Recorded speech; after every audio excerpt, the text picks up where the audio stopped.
they turn off the chimes at 7. What chimes? We have the clock. Ah.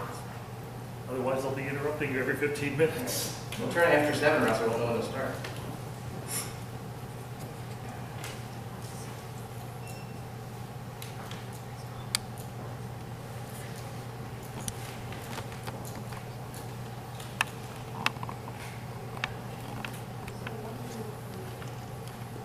I'm a local guy. I get a gas score. They pull me out. When they have a good speaker, they can't, and the guy cancels, and they call me. Which Mark had a speaker fine. I heard that. I'm the shortstop. That was the good thing.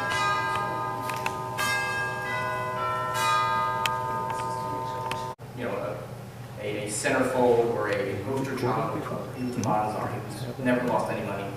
A couple of years ago, he had a fund that went down. And they didn't know why, but the fund waggled a little bit, you know, a bond fund. And because people calling up saying, get me out of here. It's a bond fund. Bonds aren't supposed to lose money. You lost me money. I want to get out of here.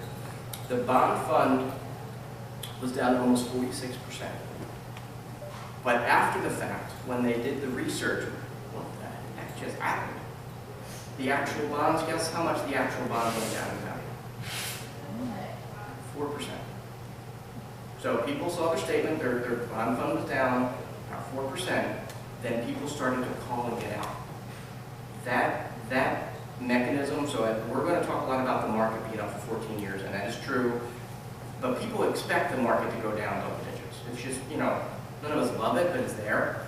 None of us are going to be prepared for the bond fund, for the fixed income fund, not the individual bonds. You're going to be safe if you buy an individual bond.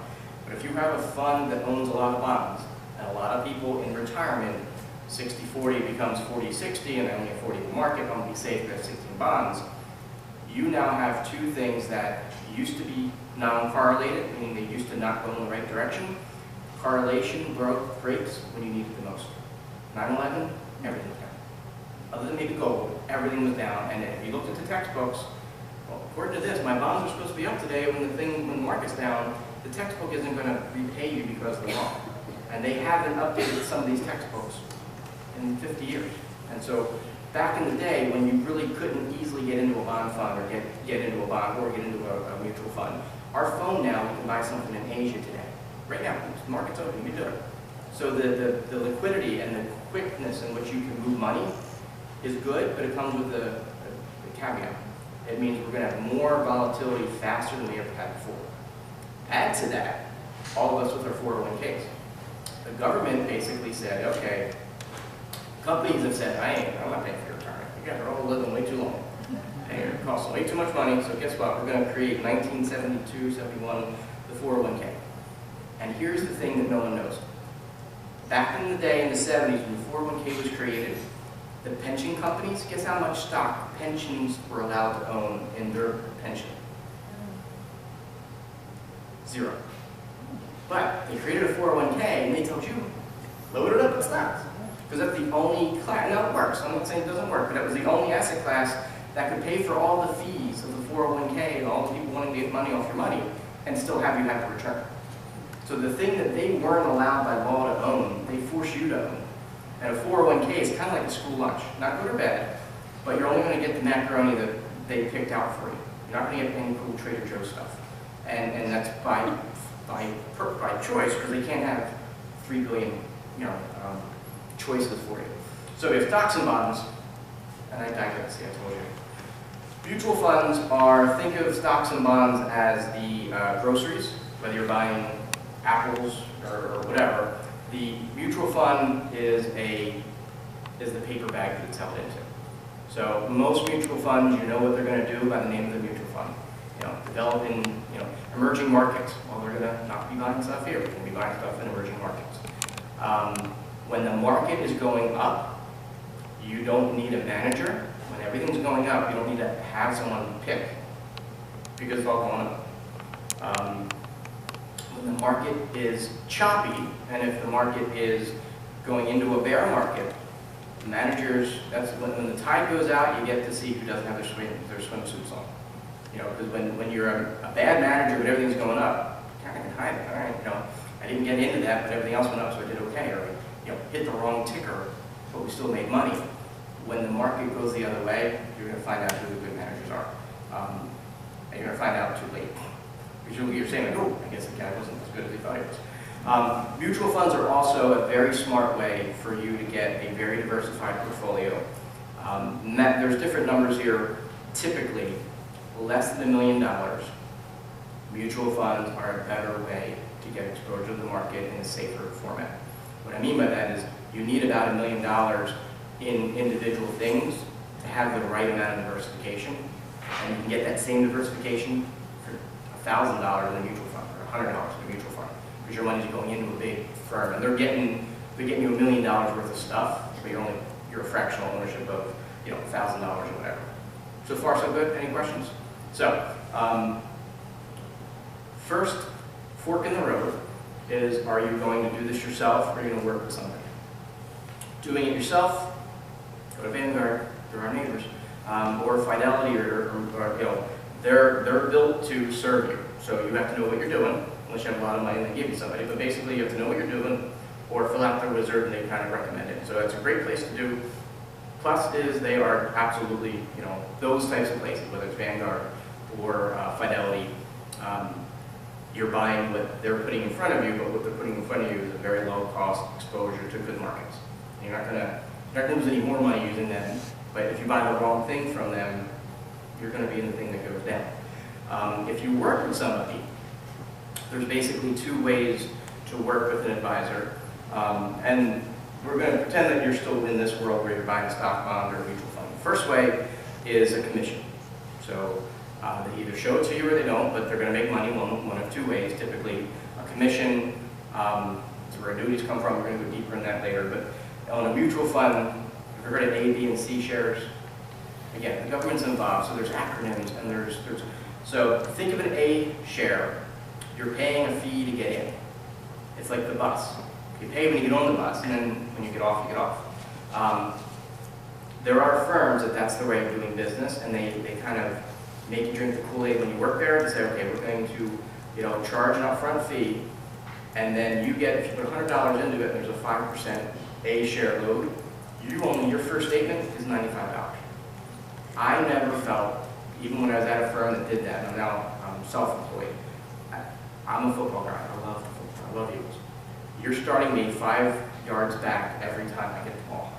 It's 5 more yards I got to go just to be where I would have been before. So I really did not feel comfortable with A shares. Now you can get break points if you give them enough money. That 5% still comes down. Why would people make that, and why would people buy it? Well, they make it because they have to pay the advisor for their time, and that's really how they make it. People buy it on your end because after you're in, it's the lowest cost chassis to ride the bus, because you've already paid 5% up front. So what else are they going to make? There's laws, they can't just keep feeding you. But as a business, you need to think of things, and again, follow the money, and you need to think of it, take a step back and say, okay, how does this really work? And this is what I'm really showing you. If you're let's pretend that we're going to be an advisor, we're only going to do A shares. You will spend a lot of time getting me in the door, because you need that 5%. You won't have time to treat me after I'm in the house. There's no money in it for you. And you only got paid that 5% once. So you're going to call me, hey, anybody die yet? Do you have any new money? Did you change your job? I mean, that's really, they're not going to say that, but that's exactly what they're fishing for. Because they're like, I can't afford to talk to you unless you have new money. So be careful of those. The good news is they are low cost after you're in, and there's no gotcha. You're not stuck. You can get out whenever you want. Now, you just lost 5%, so unless the thing's up, you're going to get out and get a haircut. B shares are going away. B shares were a transparent commission to the person. You never saw it, but you kind of knew it happened because you were stuck for 7 years. And the reason is the companies paid the advisor. Your statement didn't show it. It didn't show the $100 going down to $95, but the company was charging fees on that $100 to make up the fact that they paid me and you didn't see it. Those are going away. And then the third kind that you kind of do, and again, this was how I did business, because it was the cleanest of the three horrible options. It's called a C share, and you can't get out for a year, and the advisor makes 1% of the value. So it's not a commission of 1%, and not a commission of 5%, it's 1% of that $100. So it takes me working with you for 5 years, and hopefully not losing money, to make up the same as if you said yes and actually, and you bought an A share. That same structure, that ABC, is for annuities as well. So an A share annuity will have a huge amount of expenses and commissions off your money. Then it'll be a very cheap, shell for you to be in for the long term. So there are mathematical ways, if you buy an A share and you stay in it long enough, and if this happens, that was the better share. But that's almost like being a Monday morning quarterback. You're still down 5%, you're still 5 yards down. Now, if you have Tom Brady, maybe it didn't matter, you're 5 yards down. So, I've always felt the A shares were hard to justify on both sides. Telling you I am worth 5% of your money to disappear the day you said yes to me, I wouldn't buy that. I wouldn't sell that. Annuities are the same. So a B share annuity, again, 7-year commitment. You don't see the commission, but and the thing I liked about the C share was it was 1% of the value. When your $100 became $200, I'm making, that to me is pretty good. So that's, I'd say, 60–70% of working with somebody. The other way, we'll call that the commission model. The other way is if you have hundreds of thousands of dollars, because this other way only works for the advisor if that case is, and it's called fee-based. And that's really where a lot of the bigger firms are. For the last 14 of my 18 years, for 14 of it, we were that, which is 1% of the money, and then we don't work for Vanguard, we don't work for Fidelity, we can go anywhere we want, and you have an advisor, you have a firm that kind of does what they need to do, and you hope that they're doing it the right way because they don't want to lose money. And one of the things you need to understand is count on self-preservation, count on people being, I want my share. And if you use that as a benefit, you're not going to buy the A share, you're going to look for something, okay, I'll give you 1% of this 100,000, you want to make more money? Well, then you need to make this more than 100,000. You don't have that. They can still lose it, but if they lose it, they're losing money even after they put their time in. So that's the normal way. And then 4 years ago, just because I told you there's 3 ways, I can't only tell you 2. 4 years ago, I changed our model to just be retainer-based. So it's a flat, and it's not for everybody, but it's a flat annual retainer, and we don't care where the money is. We'll do it at Vanguard, we'll do it, wherever it needs to be. And I would say I'm either ahead of the pack or in left field, because no one else does it that way. But I think about 9 or 10 years, when your phone will be able to say, hey, based on your risk profile, Siri says, the market's down, your risk says you should have some more equity. Click here, and we're going to buy more Vanguard. You don't need me to do that. I mean, the logic is there. So I think asset management, those door number 1, door number 2, I think that's going to be commoditized. It's going to be lower cost for regular people, which is great. But advice is no longer the issue, it's now the knowledge. What do you do with it? If you spend enough time on WebMD, you're going to have cancer. No matter what you're looking up, you're going to just go, oh, that looks like that rash. Oh my God, got the cancer. So back in the day, you need a guy, a girl, you need someone to buy the stock. You didn't know the ticker, you didn't have an account, you didn't know the news about it. You have more news at your fingertips than anyone prior to, 5 years ago. It wasn't that good. And 5 years ago, we had a lot of information. So index fund is something you need to know about. And so the S&P 500 index fund has the 500 companies that make the index. So I would love that as a job, because all I have to do every day is look at the 500, look at what we have. All right, I'm done, I'm going to play golf. But that's really all you need to do is make sure you have the right exposure. The Russell, have you heard of the Russell 2000? It's the name of an index. It's a NASDAQ index, and because of mergers, acquisitions, and bankruptcies, there's not 2,000 companies in the Russell 2000. So don't, I grew up with the X-Files, trust the letter. These things, we're all, so the analogy I like to use is, and one of the questions you need to ask when this answers your question, how do you know? Harvard, Yale, and CalPERS, those foundations, the Harvard Foundation, the Yale Foundation, the California Pension Foundation, I would say they are the smartest kids in the class. They never lose, they don't die and they don't pay taxes. So if you can figure out one of those, I'll work for you. But they also tend to have atypical returns. When the market's down, they're not down. When the market's up, they're up. And what's important is they are always a better return than the average investment, which is the rest of us. And there's some things they can do that you will never do. They can buy land outside of San Francisco and wait 50 years.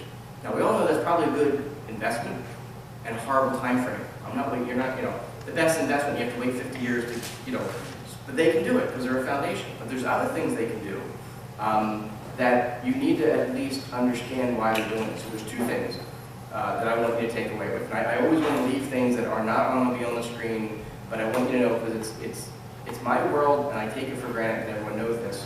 If everyone knew it, it wouldn't be so weird when people find it out. So how much, if you're going to look at how Harvard, CalPERS, and Yale as our, how do we know how to make money? Well, model it. Who has made money before?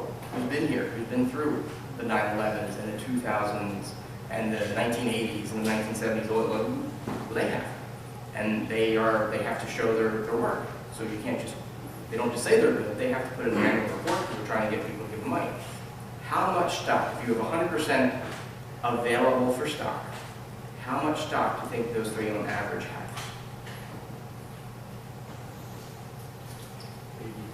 80? 60. 60. Anyone want to go higher or lower? 51. 51. 70, on average, 75% of their endowment is not in the stock market. The smartest kids in the class. Now the rest of us are figuring out at the casino, do we put on Black 4, do we use the Cleopatra machine? I hear this one's pretty high, they have a Wheel of Fortune, let's go do that. We're all discovering with a lot of knowledge which game at the casino is going to be right for us. And the smartest kids in the class are even at the beach. So there's two things about that. One, 70% of their money is in things that are not in the market. Two, that means 30% of the stuff is in the market. You want to know what they're buying? It's in their annual report. It won't be real time. Like they're not going to tell you, hey, we're going to buy into this. But you can see, okay, they got Amazon. Well, maybe Amazon's not, I'm making it up. You got to look and see what they're doing. But that's probably a good beginning to figure out, not where you could put money, because everyone's going to have an answer, and their answer is always going to benefit them. It's where should you put money. And then you have to put the caveat of, I'm not an endowment. I can't buy land outside of San Francisco and wait 50 years. But there's themes in which they're doing, and you say, oh, they're doing this, they're buying storage, or whatever it is they're doing. Again, I'm using this as an example. You can then say, okay, if they're doing it and all three of them are doing it, probably you should have some exposure there. Does that make sense? So one of the things that I'm scared of is we have, if you look at what all of us own, and let's say you had a little bit of every mutual fund, we're all fishing with that money. We're all in the same about 6,000 stocks, different amounts. And we had a client come in from, I think it was a DuPont director, and a $4 million portfolio, with all his 401k, spent his whole time there, and all in mutual funds. And we do analysis, and he was diversified because he had 62 mutual funds. The thing I told him he didn't want to hear, I said, listen, I looked at what's inside your funds. They're all in the same things, different amounts. And you ironically have exactly the distribution of telecommunications, healthcare, financial services. You can put all your money in the S&P 500. The S&P 500 index fund. $4 million in one ticker, he wouldn't have felt comfortable, but he would have the identical exposure to the same company. Because in a mutual fund, you can't control what they're buying, and they all want to have, we all have to have Amazon, we all have to have Apple, we all have to have Google, and so there's not a lot of wiggle room for the other companies, and at the end of the day, there's not that many other companies. Now, compare that to private equity, because here's the part. These two, we are preconditioned to think of it as the public market. The stock market is a public market. You can't buy Wawa. You can't buy M&M Mars. They're great companies. You can't buy them. There's a whole industry, a whole economy that is private. So that 70% that Harvard and Yale and CalPERS have, they're buying stocks. They're just not buying the stocks you're buying. you know, private, and I'm not saying private equity is for everybody, but my job is to like throw open the curtain of where the wizards are.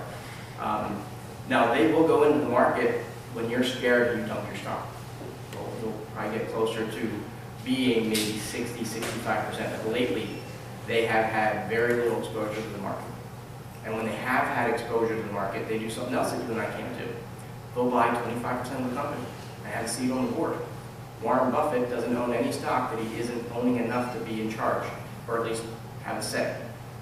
And so he is the richest stock trader. He's not really stock trading. He's buying companies.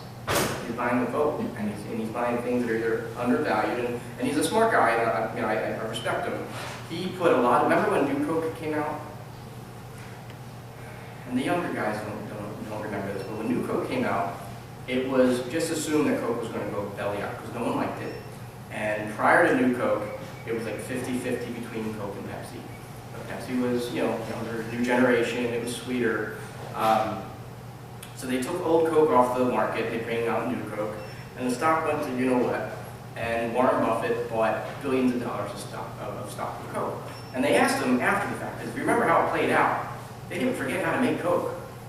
But we just all ran out and bought a ton of Coke because we thought it was coming off the market. That didn't hurt them at all.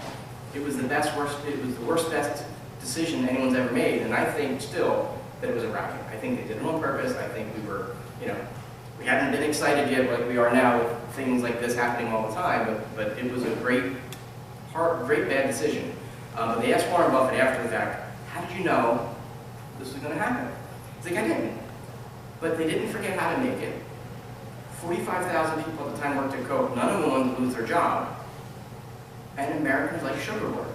He's like, that was his thesis for putting billions of dollars into Coke. And what he really, and in the article goes a little deeper, it wasn't just about Coke as the soda. It was the Americanizing of Coke. Coke was an American. It was, you know, it was special to drink Coke overseas. It was American. Apple has a piece of that now. People like what Apple, you know, represents. So unless you know, so that was a thesis, but he put so much money that he made sure that Coke, that he was on the board. He said, all right, guys, where's the recipe? We know we still have it. Let's start making that. And for a short time afterwards, that 50-50 split went 70-30 in Coke's favor, because you can't get a rum and Pepsi. And don't take and the other thing that I think we've learned now, and Americans will love something the second you say you're going to take it away. Fill in the blank, whatever you want to do, say you're going to take it away. That's my favorite Coke. What do you mean? I haven't had it in 15 years. That's my favorite. Don't take it away. And I think you're going to see, continuing to see, a lot of things in artificial drama of taking this away because they know we're going to go buy it. That's just my 2 cents. So far, so good. Index funds are cheaper than mutual funds. All right, so annuities. Think of it as an annuity is a mutual fund with an insurance wrapper. So if an insurance company and a mutual fund company had a hot date on a Friday and got hooked up, they would make an annuity. Mark, make sure you're going to fix this one. It's in post-production. So there's 3 major types of annuities. One for income, and we're going to go a little deeper because you need to understand. One for income, one for growth, and one for protection. Let's go through each of these. The income one will be exactly what you were told. It's going to go up no matter what. And it usually goes up 5-6% a year or whatever the market makes. And what happens is, let's say we put 100,000 in and the market's down for the next 5 years. Because they promised you 5% a year for the next 5 years, they're going to owe you 130. They will pay you only one way. So even when you're in the money, put 100,000 in, the market took it down to 90, but your statement said, hey, if you got it, it's 90, but because we promised you X percent, it's worth 150. You know, that's not a bad deal. Give me my 150. They're going to say, okay, monthly. And they're going to pay you all that 150, but your 90 is what they're going to pay you out of the first. So when they give you $10,000, your 90 is now 80. So the analogy I want you to use, that I used to explain it to my mom, was the annuity is, the money you put into the annuity is the water you put in your well. you put your money in. And they're going to promise the well at a certain amount, or that they're going to promise that you're going to be able to turn on the spigot at a certain amount. And it's based on how much money that guarantee has grown to and your age. So the longer you wait, the older you are, the more the money that will be there because it's been growing, and frankly, the closer to death you are, so they can pay you more money. You don't have to be paid, 20-year-olds are going to get paid less because they have to pay more longer. Does that make sense? Okay, talk about that. That's how they make money. When they turn on that spigot, hey, you say when you want to be paid. The money coming out of the water coming out of that well is your water first. So they don't lose a penny on you until you blow through the 80,000 or 90,000 that was left of the 100. They're paying you as if it was worth 130. 70% of people, or 7 out of 10 people, die before they run out of their money in the annuity. Make sense? Doesn't mean it's a bad thing, because what the annuity forces you to do is when you're in an annuity, you put 100,000 in, and then 9/11 happens, and your 100,000 on paper is worth 75. That same month, you're going to see your 100,000 is worth 105. So you're like, wow, I have that annuity, and annuities, and it's going to force you. And this is what I think the biggest value for the annuity, any annuity, is it forces you to stay invested when you don't want to. You're staying invested because you saw the guarantee, and you know if you sell it, you're only going to sell it for the 75,000. So you would not sell it underwater. So you're just going to say, all right, and 9 times out of 10, 9/11 being a good example, 2008 being a phenomenal example. 2008 market's down 47%. You're in an annuity, you're up 5% that year. The next year, you're still in the annuity because you kind of got stuck. Market came up 32% in the second year. Other than people in the annuity, hardly anyone else was in the market. Because we all got out when it was down 47. And like the third or fourth year, 2010, we all felt like it was good to get back in. But if you were in an annuity, you were stuck. So you ran through it, but you got your money back by the third year you were in the money, even if you take the expenses off. So that's the income side of the annuity. There's a place for it. They're not bad things. There's a basic income annuity. So the basic income annuity, which is just how much you've given the insurance company and what's your age. No market exposure, they're just going to pay you. And that's the kind of annuity that the Romans did. So this is how old it is. Doesn't go up with time, doesn't go, it's just, you're giving them a lump sum. They've gotten a little bit more complicated, but basically if you think of an annuity as a pension type investment that you buy yourself. And what you get back out of it is based on your age and how much of the guarantees. How do they make money? Well, number one, there's at least the mutual funds in it, they're still going to have the same expenses. So if you have a mutual fund with an insurance wrapper, you have the cost of the insurance with an additional cost of the insurance. And you have the cost of, you have the cost of the mutual fund that's going to be there anyway, plus the cost of insurance. So you're looking at probably a 3% draw of that 100,000 you put in. You're going to be 3% off of that every year. Now this is the part that my mom explained to me. Not explained to me, right? What I just said. Well, she was a gambler. I loved her. You're going to take 3%. I'm not going to take anything. You're going to take 3%, but if I ever need it for income, you're going to guarantee me 5%. At the time, it was a contract that guaranteed 5%. And I can take the 5%, but I can't take all the money. I can just take it as income. Like, that's probably, that's it. And what I would hope is the 100,000 after the 3% of expenses was exposed to the market, and you get, an up year of 12%. You'd be up 9, she'd be up 9 because that 3% is coming off whether we're up or down. If the market was flat, she'd be down 3. The market's up 12, she's up 12 minus 3%. But you're guaranteeing me, 5. And the 5 has no expenses off it. Like it's a separate legal, it's a separate accounting. It's the account value, which your 100,000, what's it doing? And you need an advisor that can invest that money because he's putting you in he's putting you in a model. You still want to make money on that, even though you're getting 5% guarantee. She's like, well, can I do this with all my money? And yeah, yes. I'm not making any money. I used the advisor. I wasn't making a commission on my mom, so it really didn't matter to me. Yet the expenses were still 3%. No one could answer. I'm like, listen, I didn't make any money. How is the expenses still the same? Who's getting the money that I would be getting? Never got an answer. So, real estate investment trusts. The reason I wanted talking about where people should be putting money.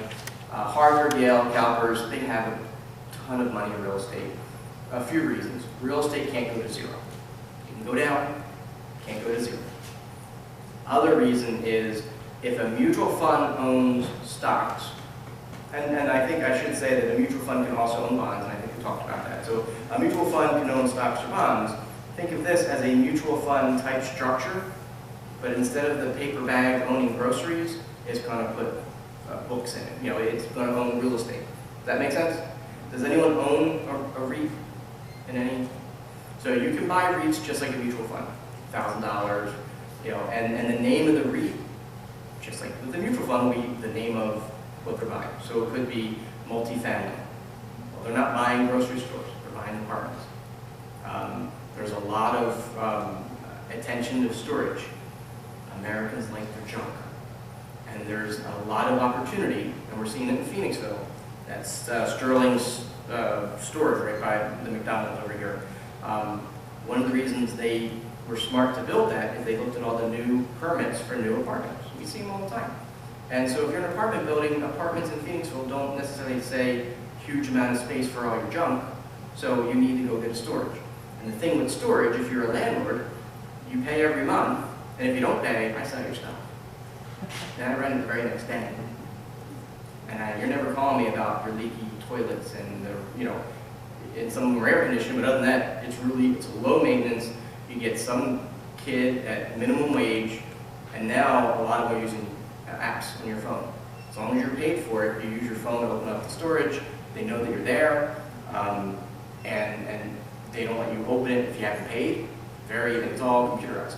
So you can get very specific in REITs, and you can do it in a way that you know, should complement your risk profile. I'll walk you through, you know, some tools that we're going to share with you.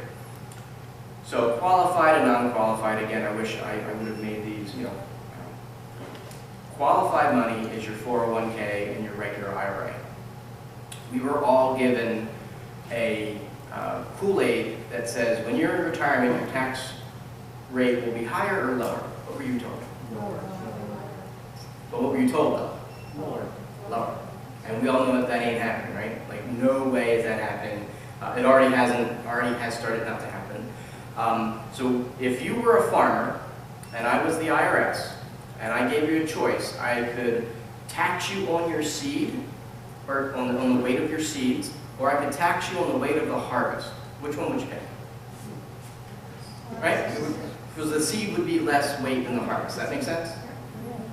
We all got bamboozled with the put all your money in the 401k and get the tax deduction. You basically got a tax deduction on the value of the seed, on the weight of the seed. And now hopefully, you know, on average, it takes 7 to 8 years of even being in a crappy investment for it to make money, as long as it's not a, you know, an end run. But if you're in a mutual fund, you're going to make money in about 7 or 8 years, no matter when you bought it. So 30 years later, in your 401k, you're about to retire, the amount you put in is this. The amount it's worth is this. Uncle Sam knew it. They counted on it. And we all want the tax deduction. Sadly, we switched CPAs because this other guy gave you a bigger tax deduction. That's, you know, if you were to have an honest conversation with the CPA, you'd be like, yeah, they really should be doing a Roth. They really should be doing these other things that aren't immediate tax deductions. But we don't think that way, and our bodies don't allow us to organically make those right decisions. So if you have a 401k option at work, and you're 7, 8 years away from using the money to the 401k option, put on your big boy pants and look at the tax deduction. Because then that money, right now, money and qualified, there's a few gotchas. The plus is you get the tax deduction. Whoopee. The downside is when it comes out, it's 100% taxable, which is going to suck because if you need $1, you got to take $1.27 out, maybe $1.30 to get the dollar. Number two, you don't take it all. It goes to your wife or your spouse without any real repercussions. But your kids, if you're over 70, so if you don't take it all, if you don't need it all and you're over 70 and a half, you have to start taking it. Uncle Sam wants their taxes. They just gave you a free ride and they're getting their money one way or the other. So they're getting it from you because you're over 70 and a half and you're required to take it out. Or they're getting it from your kids who just inherited what you didn't spend.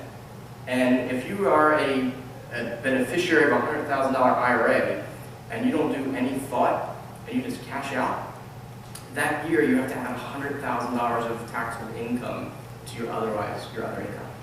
So even when I get an inheritance, it was literally like, well, I don't want this right now. You know, what's dad's age? What's my age? So, you know, it's not the I'm leaving you a nest egg. Oh no, you leave me a tax headache. I'm not going to have much of a nest egg. If I take it all, now my tax prep's going up, and I'm paying taxes on things that I didn't get from you. Shoot. As a beneficiary, they do an R&D Yeah. based on the wage, that's how you pay Yeah, tax. so you have to stretch it. So at the end of the day, the downside is, if you're inheriting the IRA, you don't take it. You don't take it as a lump sum. Someone, including the people giving it to you, should say, listen, yes, you can take it tomorrow, but you really shouldn't. And so that's, none of that happens with a Roth or in the 401k option as a Roth. You don't get the tax deduction, still grows tax-free like it does with a 401k or regular IRA, but when you take the dollar out of a Roth, put it in your pocket. No one else has their hands in your pocket. And none of the tax law changes affect that. Here's the catch. Outside of the 401k, there's an income limit to the Roth, and there's a maximum amount you can fund the Roth. And the maximum amount is like $6,000. So, and usually the people that can do a Roth, they can't do a Roth because they make so much money they're not allowed to do it. Or they have $20,000 they want to put away for retirement, they can only do $6,000. So it is definitely a threading the needle type of thing. One thing that is good about the 401k is you're not capped at that 6% cap if you have a 401k that lets you do a Roth option. So far, so good? Can't even look at the clock. So qualified, non-qualified just means, did you get money? Is there a tax benefit? If the answer is yes, whether it's growing tax-free or you caught a tax deduction, technically it's qualified. Everything else is considered non-qualified. So your checking account at work, your individual or joint investment account, it's all non-qualified. You pay taxes as you make it. Transfer and rollover. Rollover is going from 401k into an IRA. It's tax-free, but you're changing the type of account it is. Does that make sense? Transfer is going from a mutual fund at Vanguard to a mutual fund at Fidelity, and if it's an IRA, you're keeping it an IRA. It's just so make sure I got basic jargon. Individual accounts, one person. This is where we go through some of these slides. How many are in a joint? Or more than one. You can have multiple. This is the big one. So this is free advice, and it's something you should ask for. It is free. You don't need a lawyer, and they typically don't offer it because it's an extra piece of paper. Transfer on death takes a regular account that's not qualified. So your IRA, your 401k, has your named beneficiaries. And it's been through to the Supreme Court that the named beneficiaries on your 401k at work or your IRA or any account trumps your will. So there have been ex-wives of 30 years ago that got husband's 401k when the new wife, the real younger kids, got nothing. And the answer was, it was a contract. So you check your beneficiaries. If you still like the people in your beneficiaries, great. If you don't like them anymore, they're not your life anymore, get them out. Transfer on death is for regular accounts. So an IRA, you have to have a beneficiary. An individual or a joint account, there's no real beneficiary added to it. It goes into your will. You can have a transfer on death added to it for free from the account. So it's at Vanguard, you do it at Vanguard.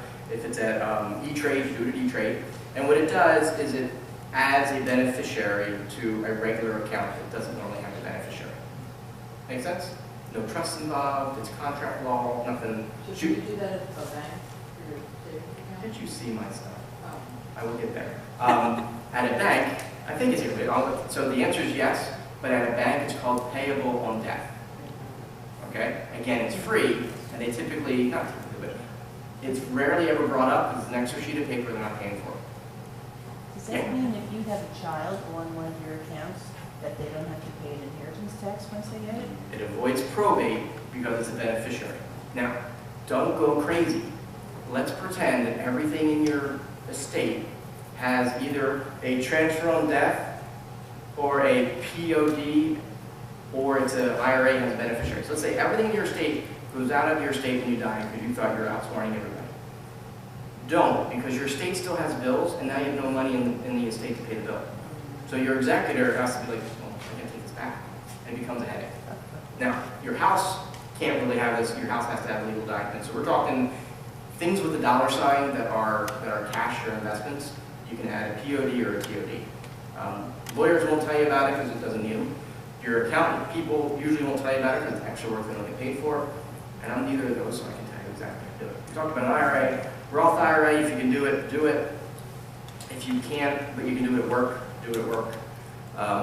Your taxes will go up because you're not getting the deduction. But when you need $1 in retirement, you don't have to take $1.30 out. You can get the dollar out. Yeah. If you wanted to transition from a regular IRA to a Roth IRA, what would you say is the time frame you really should have to make that be worthwhile? So one good thing with 2008 was how bad it was. And it was so bad that the government said, all right, for the first time in history, we're going to say you don't have to take your RMD. And this is potentially a future thing that will happen again if another horrible thing happens again. They said we will allow you to convert your money from a 401k or an IRA or a regular IRA into a Roth. Do it in 1 year. So let's say you do it with $100,000. The government at that one point in time said you can do it today, and over the next 2 years, you recognize a half and then the other half. So when you do a conversion of $100,000 today, you get into a Roth at $100,000, and then that year you have to show $50,000 of income. So normally, and this is still how it is today, anything you convert shows up as income the year you convert it. So if you have unemployment, if you got a job that's salary and commission, you didn't sell anything, so you're, if it's a lean year for you as income, definitely take a look at maybe that's the year where you convert some of your IRA into a Roth. If all you have is a 401k, then you have no control. The rules of the 401k provider, your job, they determine whether or not they let you do any of this stuff. And a lot of times, they don't want this to be different for everybody. They're trying to make it cheap for them to manage and cheap for them to manage. So they're not going to let you have a lot of bells and whistles as if it was your own money. They also, that's one of the reasons why the limits of your 401k, you only will have 10, 20 mutual funds. Again, it's the school lunch, and they're going to give you pizza, but it's not going to be the pizza you like, it's going to be the pizza they let you have. Make sense? All right. So if you are an employer, not an employee, if you have your own business, you can look at SEPs and simple IRAs. And again, this is a government program, so it's artificially complicated. There's entire Google wizards to figure out which one you need. And I'm not going to get into that. For most of the room, it doesn't matter. But if you have your own business and don't want or have a 401k, or you're a one-man shop, a simple or a SEP is a way that you can kind of be a small business 401k. And we talk about 401k. So any questions so far? I want to talk about stuff that wasn't on there. Yeah? I thought when you convert to a Roth, you can't withdraw anything from it for 5 years. That's true. That's true, right? There's a penalty if you do. What if you are the beneficiary of a traditional IRA and you inherit it and convert to a Roth? Is it the same rule that you cannot withdraw from that for 5 years? And the government wants their taxes, so you're going to pay the taxes for what you inherit. You got to pay the taxes as income before it gets into the Roth.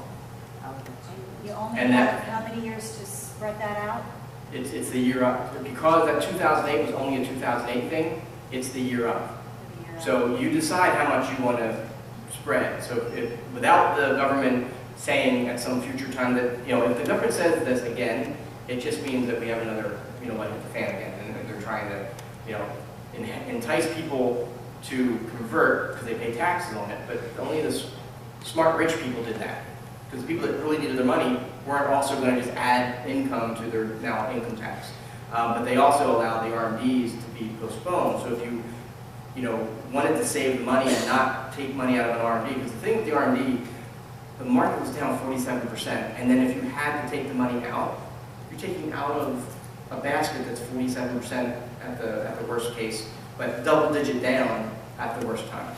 So by allowing you not to take it, because in reality, if the market was down and you have other places for money, you would choose not to take it from the account that's down. With the RMD required, you don't have that choice. And one of the things that we tend to, if you can do this, and it's a common sense isn't common practice, we tend to want to have clients have a year's worth of money for their RMDs in cash the year before. 2008 happens, that sucks, but you can still, assuming that they require you to take the money out, you're in cash. And that just, you're kind of you have a long runway. Yeah. As a general rule, when you're 70 and a half and you have to start this, is it better to take money out of your IRA to pay the tax or Roth? So, two answers to that. The longer you can keep the money going, tax deferred, the better. And your tax rate, so let's say that the year you're 70 and a half, you had a job and you have a higher, then you can take it from the Roth because you don't need any more taxable income. So it is almost a year-to-year, from a financial standpoint, it's a year-to-year decision. The other thing is, what is the money in?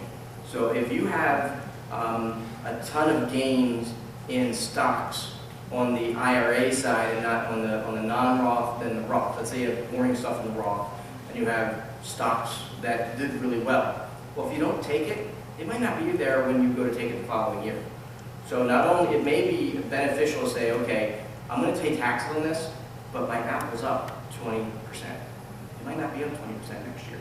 So I'm going to take the income, pay income tax on it, let the Roth ride that year, because at the underlying investments are what determines it. So a lot of people make decisions based on taxes.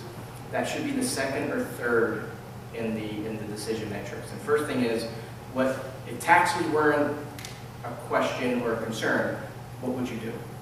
And the answer is, well, I'd get rid of Apple because it's doing, I carve some of my Apple off because it's done so well. And pigs get fat and hogs get slaughtered. I'd rather take my 20%. Okay, add taxes into that, you should still do it. Does that make sense? Versus, hey, I don't want to pay taxes on my Apple, I'm going to take it out of my Roth. You didn't pay any taxes, but then next year Apple's down 30%. So now you lost what you would have made, and now you still have to take the money out. And you can't, you need to do it based on the investment performance more than the taxes. Does that make sense? Any other questions so far? All right. So, one of the things, how do you decide what's right is for you? We all have what's called a recency bias, and it's not just a financial term. If you like your neighbor, because every time you talk to them, they make you laugh, you're going to like to talk to your neighbor. If you don't like your neighbor, because every time you talk, she complains of where you parked your car, you're going to start the next conversation with your neighbor with a chip on your shoulder. If an investment is doing well, you're going to think that investment is going to keep doing well. And your decision is typically a 6-month decision. So your brain will overweigh the recency of about 6 months more than normal, and more than it should. Which means when the market's going up, no one comes to these courses because everyone thinks the market's going up. Like I said, we're 1 or 2 tweets away from the market going down. Now we have a full room in the Carnegie room. So one of the things you need to think about is we all have a money story. It is unique to us. It matters and it doesn't matter. What I mean by that is if I put a client, or you put yourself into something that is financially right, meaning Alan Greenspan would check it off and saying that's exactly what you need to go. But it isn't, when you say what's important about money, you're going to think, okay, family, security, peace of mind. Like you're going to have words that are yours, and we're all going to say the same thing, but we're going to put it in different order. Family might be first for you, peace of mind might be first for me. Security was probably in there for everybody. So let's say that your list was what's important about security, peace of mind, and quality of life. If you're in an investment that somehow violates any of those three, even though you don't know it's violating it, you are more likely to pull the plug on it. So I had a couple come in. He was, we all can picture him, the type A executive. I always call him my Jack Welch's, and the wife wanted to be here. He didn't. And I asked what's important to you, and she said family, peace of mind, security, blah, blah, blah. And he was like, this is BS, I'm not doing this. Like, all right, I need to know what your story is. So he cheats off of her and says family, peace of mind, and quality of life. I'm like, listen, you don't need to be here, I don't need to be here, I can give you the gift of time. This hour that was set aside, you can have it back, go have coffee, I'm not going to waste your time after. It's like, all right, I mean, let's try, and I never had anything go this far off the rails this quickly. So I said, all right, let's stop. What do you do for a living? He's like, I'm a manufacturing rep. Like, what do you sell? Anything. Anything I want. Okay. What's your territory? Anywhere I want to be. Okay. Where did you go for your honeymoon? Got in the car and went left. Okay. I'm like, so what's important about money to you? He's like, freedom. Like the energy in the room changed. Like that was he was 56 years old.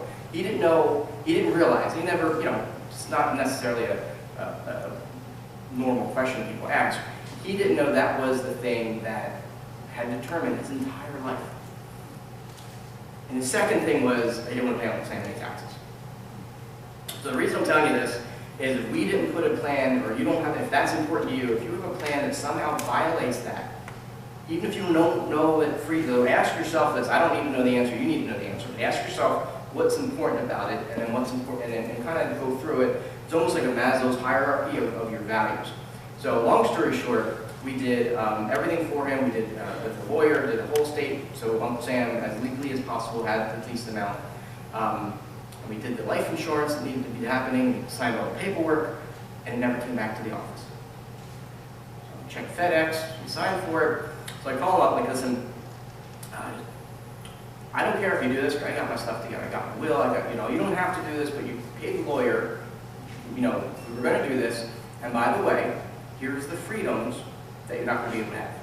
Uncle Sam's going to get this, not your kids. And I could have. I went like this, I didn't go like that. Message received. He hung up. So my office was like, is he going to mail it? I'm like, I don't know. That's kind of weird. He lives 2 hours away. 2.5 hours later, he's at the office.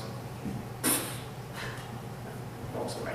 So you really need, and I wasn't doing it for that, it's not a Jedi mind trick, but you really need to know what's important to you, because you will pull the plug on yourself, even if you were on the right track. And it's a personal decision, everyone's answer is different. So if freedom is important to you, you can't be doing for all your money, a 7-year annuity that has no liquidity. Because your body's going to be like, whoa, and it's going to be, you're going to know you violated this probably too late. Because you're going to feel it when you get the statement, you're like, I don't feel secure. What do you mean I can't get my money out? So that's important, that's something that you want to do yourself. The second thing you want to do is, what do you want to do for your money? So a good question I like to ask is, what's next? What do you mean? It's your IRA, what's next? It's going to be, I need it, or I don't want it. I want it to go to my kids because of money. So you need to ask yourself what's next for each of the accounts. If you know the day you're going to die, then you can have the perfect estate plan, and we just have to figure out how much you want to leave. But we don't know that, so you need to ask yourself what's next, because that will really let you know, okay, what's next is I don't need this for 10 years. And no matter what the market does, you're going to be fine as long as you're not stupid at some point between now and the next 10 years. If it's, I'm 70 and a half in 10 years, and I want to have a really good retirement, there's 3 phases of retirement. There's the go-go, the slow-go, and then the no-go. And in some cases, they get incrementally more expensive. Although the go-go, the first phase, is where you want to be spending more money because you just spent the whole life to have this time, and hopefully you have help and your spouse and everything. Risk is a big thing, and this is where I call shenanigans on the industry. It is politically correct and actually industry standard to ask you your risk, what kind of risk investment you are. Ask you a number question with a word as an answer, meaning, what kind of investor are you? I'm aggressive. What the hell does that mean? And the reason they do it, I think, is because they have some CYA. Well, aggressive to me means this, and you know. So I'm going to share with you a URL where you can get a score. It's for you, it's not for me, I won't even see that you're there. But basically what you want to do is understand your risk as a number. What percentage loss are you comfortable with in 6 months? That 6 months is important because of that recency bias. You're going to make decisions based on the last 6 months. And if you only use that as part of what you are deciding, you're going to make bad decisions because you're using just 6 months as a frame of reference. So it is politically, I don't want to say politically, it is natural for people to say, I'm a conservative investor, I'm a growth and income investor. Okay, I don't know what that means. And 20% of you don't know what that means either, and the other 75% are lying about what you think it means, because it's going to be you're aggressive until the market turns, and they go, I didn't know it'd be down 10%, I'm not that aggressive. I'm like, guess what? That's not even aggressive. Aggressive is being down. And from a football player, the one guy, one of the guys I work, how much are you gonna make me? And he hit me every time. How much are you gonna make me? How much are you gonna make me? What do you mean? I can make you as much as you want, but you gotta be willing to lose that much. If you wanna make 50%, you gotta be willing to lose 50%. And I kind of simplified it for him, but that's pretty much in the ballpark. If you wanna make 25, you gotta be willing to lose 25. His answer is, I don't want to lose anything. I go, well, you're not probably not going to make much. That's the world we live in. You need to understand it. So, understanding your risk tolerance for each goal. I'll share with you a URL that will ask you questions, almost like the photographer when you go to the eye doctor. Do you like this portfolio? Do you like this portfolio? And at the end of it, you're going to get a score that's kind of like a mile per hour sign, 1 to 100. I've never met a 1, never met a 100. The bigger the number, the more risk you are. And then the report will also show you your tolerance for risk from a percentage standpoint. So let's say it's down 7 and up 9. You technically couldn't yell at anybody, including yourself, until your portfolio was down more than 7, because your risk allowed that 7. Makes sense? And the downside is important to know before you're experiencing it. And some of the software that we use, everything you're in has a proxy. Everything you're in is not new. Everything you're in has history. So, we run a report on people's portfolio, and without doing anything, here's the risk in the portfolio. Whether it's good or bad, it's up to you, but it's nice to know what it is before, if you're in something that's down 18% in 6 months, it's nice to know that before those 6 months happen. Makes sense? So risk is a big thing. You need to understand yourself. And then how much you want to manage yourself. You don't have to manage any of it yourself. You can put it all in mutual funds. I'm not saying whether or not you need to use an advisor. I'm not here to be a commercial for me, but you need to decide. There's people that like to have real estate, manage it and deal with the tenants. There's people that don't. And there's entire industries of doing it yourself, and you have more tools now than anyone ever had before. So between Google and Yahoo Finance and E-Trade or Vanguard, those things most people don't need an advisor unless they play, I don't know anything, I don't want to know anything. Okay. But this is your money, not theirs. It's never going to be more important to them than it is to you. So even if you don't want to do it, you need to understand it enough to be able to call shenanigans of, why are you selling me this A share? What's in it for you? There's always going to be something, and if they don't tell you, oh, by the way, here's what I make, that should be a red flag. Because it should be a fair, commerce is based on value. So one of the interesting things I'd like to with a straight face, so if I had a bowl of water, and I asked you to boil it so it makes steam, and if I asked you to freeze it so it made ice, you would look at me, look at each other, and say, well, pick one. Today, with a straight face, 99% of this room will say, for my retirement, I need it to grow, it needs to be liquid, I'd like it to not go down, and can I have some income? That's 4 different states of money. You can't have $1 do 4 different things. So one of the things I want you to understand is you need to triage your money and focus it on a primary goal.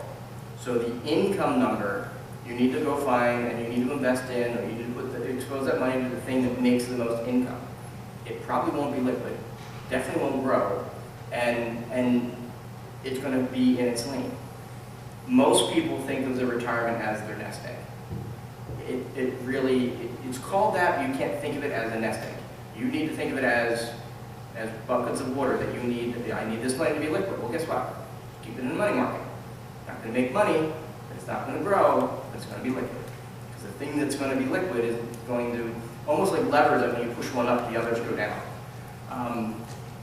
Even in the annuity space, if you have an annuity that is, you're guaranteed 5%, hypothetically, in an annuity, you shouldn't then put money in there that you're concerned about stability. Because right away, you have a 3% expense on that money. The money in your annuity should be the most risky money you've ever had. Because if you're off, you're getting 5%. But if you're right, you're going to get up to 12 or 18 or whatever the market is. So you need to look at the type of account it is, and everybody has leverage. Whether if you're really old, your leverage is there's income annuities that are age-based. Okay, I'm 75. Well, guess what? You're going to have a better income annuity than I ever will. until I'm 75 and you're dead. But at that point, you're going to do it, and so you need to look at your leverage and say, okay, what do I have for it? I'm young. All right, well then you have a long growth. So you can expose money to risk, and as long as you're not in individual stocks, you're going to be fine. Individual stocks are going to go bankrupt and go zero. So the one takeaway is you don't want to invest in individual stocks unless you really know what you're doing. And on the bond side, you want to reduce what you have in a bond fund. Because that Bill Gross story I told you earlier, where the bonds themselves were down 4, but because everyone called and said, get the hell out of here, the fund that you would have been exposed to was down 46. That was the canary in the coal mine.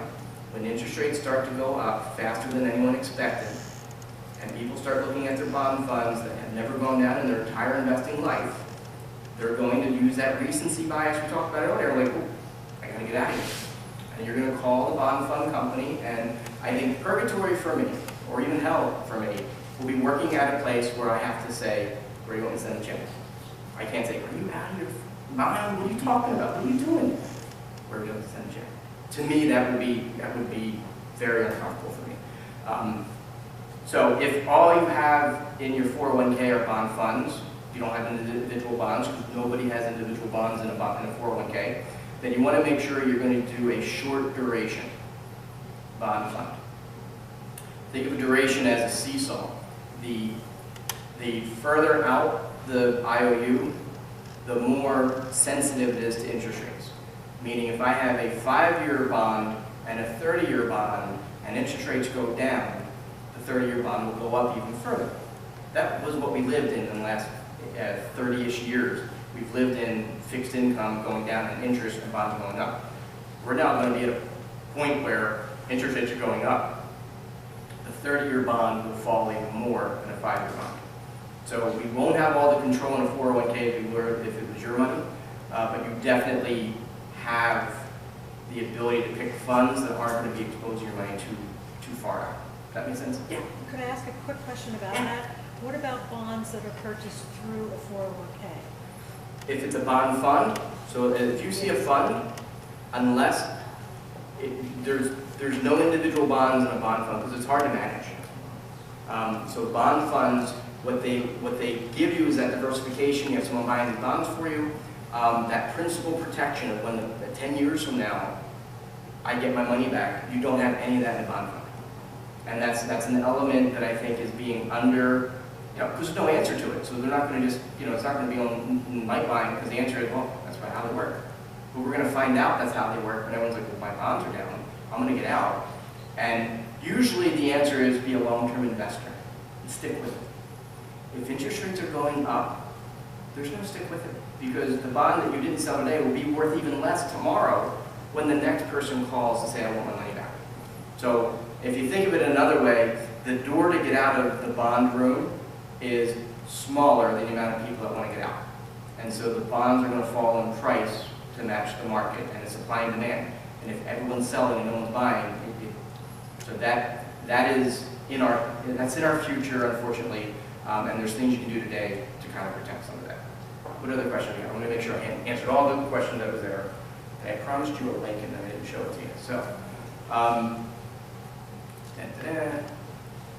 So that is, it goes to a website that third-party software I bought, licensed. It's going to ask you for your name. I don't care what you use for your name. It's going to ask you for your email so that it can mail a report to you. And then there's 6 or 7 questions that will remind you of a eye doctor appointment. And the end result of that is your score, which will be more valuable than an aggressive investor because no one knows what the heck that means. And that score is something you take if you're working with someone and say, hey, is my portfolio close to this? Or you say you're aggressive. Yeah, but we both know this means nothing. We both know when things go south, you're like, well, my interpretation of that word to describe a number is this. And that's why it's allowed, because it gives them, see who I am. And also this is why I'm not employable by anybody because. So we talked about annuities. There's 3 basic types. They're not bad. They are misused, they are missold, and you want to make sure that you figure when you do the water and steam versus ice, you want the annuity to be in line with what's next for that money. And what's next for that money, and a good place for an annuity, and this gets back to the R&D question. Let's say that you can figure out, and there's calculators on our website, ccwmg.com is my website. You don't have to log into it. There's a ton of calculators that other people, don't share unless they're, I put it out there. I don't care, they're not going to break my website. There's calculators out there for everything. There's videos about everything. Better for you, there are no videos of me on there, so you'll be like, some kind of radio voice talking about it. But when it comes to the annuity, you need to make sure that you ask what's next for that money, and the annuity should complement what the answer is. One of the tricks is, if you, let's say that you figured out that you have a $6,000 R&D starting when you're 70 and a half. You can back into that. Okay, if I want that R&D to be guaranteed, you can back in and say, okay, how much do I have to put in the annuity so that it gives off the R&D? That way, when you're forced to take the R&D, it's guaranteed money. And when you run out of water in the well, that's when the annuity company loses money, which is exactly what all of us want. We want the annuity company to lose money on us. Because that's just how we are, competitive. So that's the annuities. Where, when, how, I would say Harvard, Yale, CalPERS. Their annual reports are public. You can read them, and they're understandable because they're talking to their donors. They're not in real time, but you can see we buy this kind of real estate, and there's two parts of that. Of the 70% that they're doing that's not in the market, is there anything that you could do a version of it at your level? The other part is, of the 30% that is in the market, what did they buy? If they're going to walk into the casino and put a lot of money on Black 4, they probably know something about Black 4 than we know. And I'm not saying buy everything they do, but it can't hurt to at least see the smart, cheat off the kids that are the smartest in the course, in the class. 401k liquidity, I would say 98% of the time, somewhere else is better than keeping it in the employer's 401k. And the reason is everything we've already talked about. They have to limit it because they're figuring it out for everyone in the 401k, which means it's the opposite of choice. Let's limit the choices so that we have less paperwork when people do it. You can't have any of the guarantees of an annuity in a 401k because they can't tailor to your birthday. And your 401k can go into an IRA as a rollover, so it's tax-free. And once it's in an IRA, you can do anything you want with it, which includes doing things like Harvard and Yale. And if you ever thought that how many think the rich get richer because they know things that other people don't know? Raise it. So if you don't think that, you're going to feel it. I'm here to say that not only is that true, it's a government program. And what I mean by that is there's a type of investor called an accredited investor. It's $1 million in net worth or $250 of income, $300,000 if they're married. If that profile if someone has that profile, they're allowed to see a menu that the rest of us can't see. My own father, I couldn't do things for him as I could for a complete stranger because he didn't check those off. And there's reasons for it that I think are good, but there's also reasons for it that I think are cliquey, for lack of a better term. The idea is a lot of these things are similar to what the CalPERS and Harvard and Yale do, so they're not very liquid. No, they're not 50 years waiting for land in San Francisco. And they assume that if it's not liquid, that you have to be, if you have those numbers, $1 million of net worth or throwing out that you at least have sophistication. Just because you make $300,000, I know idiots that make $300,000. I think we all do. But the government says, no, as long as you're an idiot, but you make $300,000, you're allowed to see these investments. So you can Google accredited investments, and you'll see a different world. If you hit the Powerball, you're not going to have mutual funds. You're not going to have index funds. You're not, because someone's going to get in your face and listen, psst, you can see these things, you can do these things. And they're not new. They're actually one of the oldest types of things that are out there. So if you have those numbers, God bless you, and Google it, because if you don't have the type of investments that you're allowed to have, at least you should know what's out there. And they're things that you're never going to have in a Vanguard account. Like it's a completely, it's Trader Joe's to Acme. I mean, you're gonna, the thing you're going to get at Trader Joe's you didn't even know existed, and I can't live without. That's where if you have these numbers up, and a lot of people don't have those numbers. And I'm not here to tease you about, but you need to know the spectrum of stuff. Because you can still be, the information's out there. Google accredited investments, you'll see things out there, but oh, I didn't know that even existed. And that's part of why I give these talks out there. So what to do with the RMD? A few things from a short answer. One is you could get an investment that gives off enough income to satisfy the RMD, and then that should give you some space mentally to have the other money in growth. Because what happens is if you need income and the money is all in that one bowl of water and the market goes down, which I don't think it would surprise us that that's probably what's next, is the market going down after it's been up for 14 years, or up for 30 years if you're talking about the bond market. If you're taking money out and the market goes down and it's an RMD, you still have to take that money out. So start to triage your own bucket. I know it might be one account in your head or one 401k, but you need to have purpose that's broken into income. Reserve also goes by the oh crap account, or I forgot to tell you account, or by the way account, and that could be money market. It doesn't have to be anything special.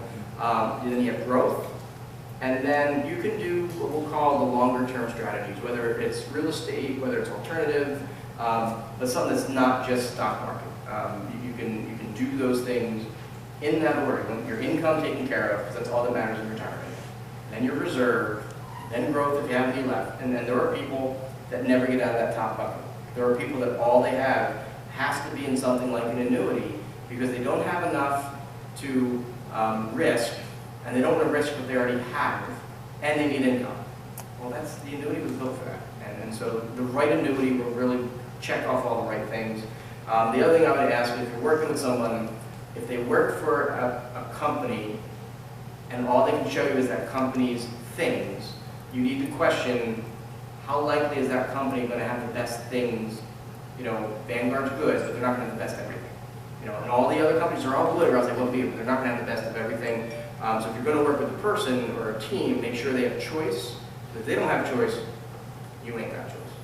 Make sure to say that. All right. Best strategy for the bull ending. All right. So I don't know when the market's going to turn. It might be another 12 years. Highly doubt it. So what I would say is with new money, so let's talk about where do I put money today. There's a barbell scenario. One end of the barbell is super safe. Things that can't go bump in the night. So a CD or a very short term, a note or something that a mutual fund that's principal preservation, but basically getting dry powder. Warren Buffett's sitting on $42 billion in cash. He's never had this much cash. He's waiting for things to be on sale. And he'll buy the things you're selling when you're scared. That's what he's going to do. And some of those endowment numbers I talked about being 70% out of the market, don't be surprised if another horrible situation happens in the market, they don't pick things up. And the stock market's funny. If you love tuna fish and it's $1 a can, and it goes on sale at Acme for 50 cents, you don't sell the tuna fish you bought before. But when you buy stock at $1 and it goes down to 50 cents, people then sell it. So if you liked it at $1, you should get twice as much at 50% off. But it doesn't feel that way because your statement has gone down. So Warren Buffett's sitting on cash. I told you it's a barbell. On the one end, it's safe money, and safe money can be cash. I mean, I'm not saying you're going to make a ton of money, but you want to have it safe. Then the other thing that we do is I don't put $1 into something that doesn't have a value add component. So the days of holding and hoping, that was what the last 14 years were about. You could buy something wrong, but as long as it's not Kmart or things we know that are going the way of the dodo, you're going to be okay. Or if it's a mutual fund, it's going to be a bunch of things. There's never been a legitimate mutual fund that's gone bankrupt because it owns so many things. So if you can get into an investment that has a value add component, so what would that look like? Google things like private equity and see if there's mutual funds that you can get access to. Private equity is not the 6,000 stocks that everyone's buying, it's the 600,000 companies that are at the top of the funnel, that Mars is in there, Wawa's in there, I'm in there, I'm not an investment, anyone that has a private company is part of that 600,000, but you can get the cream of the crop and get like 60,000 really good companies that we know and see and probably shop at, but they're private.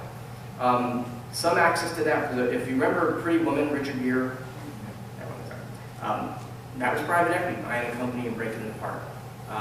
buying a company and laying everyone off and then hiring them back, but you broke the union, so they're hiring back at 70% cheaper.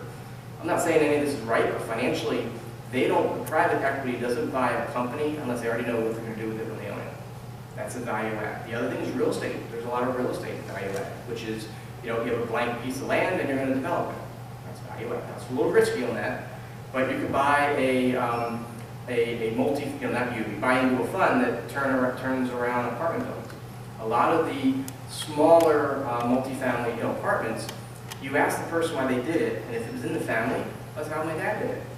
Ask your dad, who was around, how you do it, well, my dad did it. That guy's around, ask me how you did it. It's like, I have no idea, it's just how I did it. And so companies are out there buying these family-owned apartment buildings and then running like a business, which the family never did. And doing almost like flip this house at an apartment, at an apartment level. So as you move out, we fix the apartment. And there's one that we've used, and I called him like, well, if you need to fix an apartment, how do you get them to move out? Because you have to have an empty apartment to fix it. He's like, we tell everyone's rent's going up 10%, but if you agree to move into a fixed-up house, you get the rent at 10%, but you have a whole new unit. So then, you move the guy into the new unit, now I have your own place to fix up. And then there's a waiting list of people that want the new unit. If you're going to raise my rent, I want a new unit. So they time it so that, okay, your rent doesn't go off until you get the new unit, but you're moving out because the new unit's coming online. So it's on a unit-by-unit standpoint. So what I mean by that is, look and see, buying something and hoping. So we're talking just not an annuity, basically, what do you do with new money? There needs to be a thing that you understand and that makes sense, that they're adding value to the situation. Not just buying it because, you think it's going to go up. They have some economic engine to create value. They're the only two places I would say new money should go to right now. And it makes sense, because if you're adding value and a recession happens, you're still adding value. You might not make as much, but you're still taking something and adding something to it that should be worth more in the future. All right, that's it. And I gave you 15 minutes of extra time, and nobody fell asleep. That's value added. All right, value added. So I'm open question, whatever you have. I have business cards. I have water I should be using. So part of this is for me. I talk at adult night school. My lights are on whether I get another client or not. So this is really part of our giving back. I'm on 5 nonprofit boards. I think givers get, and I think in a good way. There's information I need to tell you that someone who wants you for your business isn't going to tell you half the stuff, because this isn't about that. I also realize that there's a lot of misinformation out there, so we created something called SOS, Second Opinion Service. It is free. It is what brings you in today, and then it's a one-on-one consultation. It is free. It's with me. No one else in my office. I'm not burning. I have time a lot, almost like pro bono work, where I have time allotted to do this. There's a brochure on it. It's no limited time offer. 3 years from now, my kids are 8, so I'll be doing this for a while. So if you need, if there's any other thing, just call for an SOS, and there'll be 0 qualifications. Courtney won't say, well, how much do you have? None of that. This is people that came into the office. The ones that have no money have to talk to me. Are the ones that I'm helping the most. So that's my way of getting into heaven. I think, remember all those people who no money I help? What other questions do we have? And we won't go bonus time, so you can leave. You're not going to be rude. This may be outside of this forum, but for that liquidity from the 401k, is it possible to split it when you leave the company? Like You absolutely should. So roll it So you want to go from the 401k to an IRA, and within the IRA, there's probably nothing you can't do under that shell. So you can have, from that IRA, you can have an E-Trade account, and you'll be rolling it into, transferring it into an E-Trade account. You want to do a rollover into one account, and then you need to decide, first fork in the road is, are you doing it yourself with the tools that are out there that no one else had, or if you're going to work with someone, is that, because you can, technically, depending on how you see it, if you are doing a web questionnaire on a Vanguard and they recommend X amount, I don't know if you count that as you're doing it yourself, or I count it as someone else did it for you. Like, you're not paying anybody to do it, it's part of what you're doing, and there's nothing wrong with that. So the first thing is, you're going to do it you know, and either do it all yourself or use these websites that are out there that are built to help you give them your money in a good way.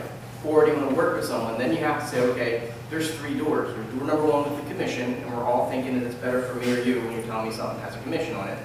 The fee-based side, the second door, you know, they tend to be on the table, what, hundreds of thousands of dollars.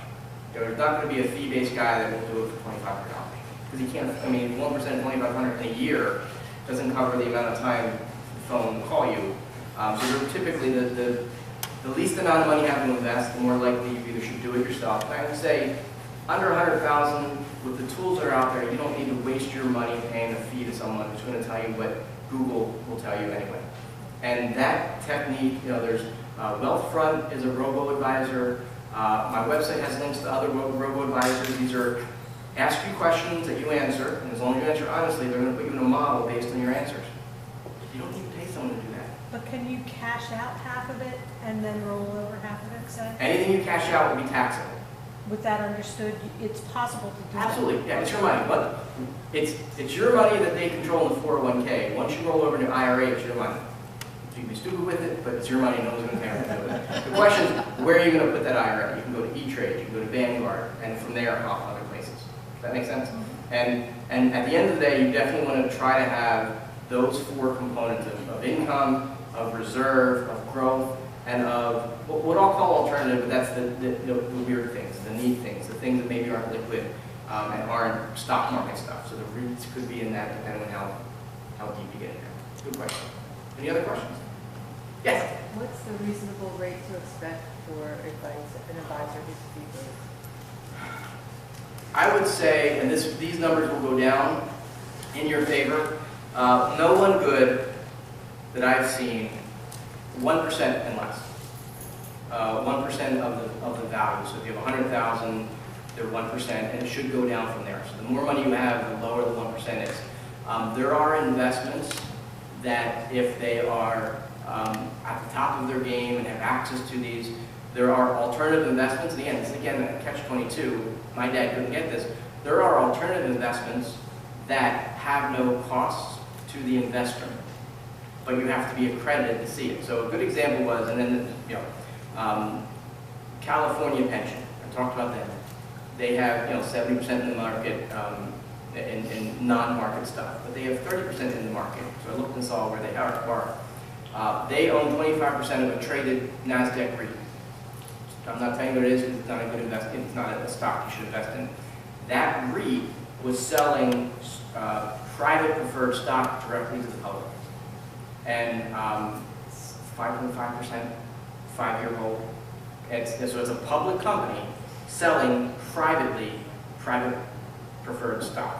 And the reason it's important is to differentiate it. The public side, the price is whatever it is in the ticker. Will change every time. The private side is there's no ticker. There's no public market for it. There's no ticker. There's no public market. So you're getting it. It's $1,000 a share. 3 years from now, it's par value. It's just $1,000 a share. So it almost is like a CD that makes 5.5%, but it's not a bank. You're owning a piece of a business. So that's something I found for my own clients through looking at the CalPERS, annual report. The fun part is, and this is, understanding follow the money like we talked about earlier. Call them up. And again, personally, I had my parents' inheritance. So inheritance has some non-financial strings attached. At some point, it's all that's left to the people that died. Unless you get the teapot collection or something stupid. But it's really, it's funneled down to their parents, maybe their grand, and it's there. So taking that money and going into the stock market at all-time highs is probably not the best thing to do in their memory. And sitting in a bond fund, we've already talked about that. So I needed personally to find something for that money. And then clients that have made money in the market, and we now know it's time to throttle back to the very next question. And the fun part is when I asked you what's next enough, my clients ask me, well, what's next? Smart ass. You said, what's next? So when we made money in the market and we take it off the table, their question to me is what you should be asking your person, and you're asking what's next. That private preferred stock for us was, or is what's next. Because it's a 5-year hold, it'll get us through the next election, probably not get us through the next correction. I don't see in 5 years now, whatever is on that it will have I don't see the market being up 19 years in a row. And short term, no one sees a horrible recession, but things will slow down, and as they should. So in the short term, that gave it to us, and it was, I think it paid like 5.5%, which is all I was after. That was, that's that one dumbbell we talked about where it's safe money. Is it liquid? Not for 5 years, which is fine, because in 5 years, I'm getting the money back, do whatever I want. And if I play my cards right, in 5 years, some things will be on sale. And then I'll feel comfortable with inheritance, putting that money out. The other thing we're doing is that 5.5 that's given off, you can't reinvest. It's like a CD, but you can't reinvest it.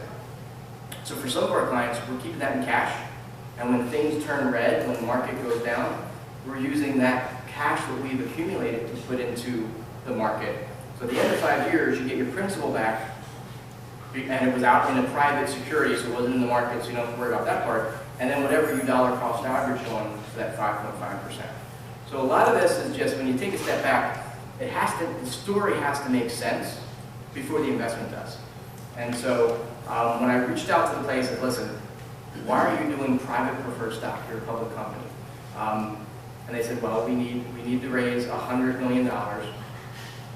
We could call Goldman Sachs, and they would raise $100 million overnight. Like, okay, we'll do that. I mean, why would we do that? We're a real estate company. If we had $100 million in our checking account, all of our numbers look like crap. Because your return on equity will be, well, how much you make. Well, they're not making any money on the $100 million that's in the bank account, just like we wouldn't make any money on it. So instead, the private preferred, they're doing it at like $10 million a month. So it's they have a project plan, they know that this money's going to go fix a lobby in Chicago, this money's going to go, turn around the pool in this hotel that they own somewhere else. So those things you can Google, if you look at the Harvard and Yale stuff, you'll find it out. All right, I'm getting the hook. Thank you very much. Thank you, Fred.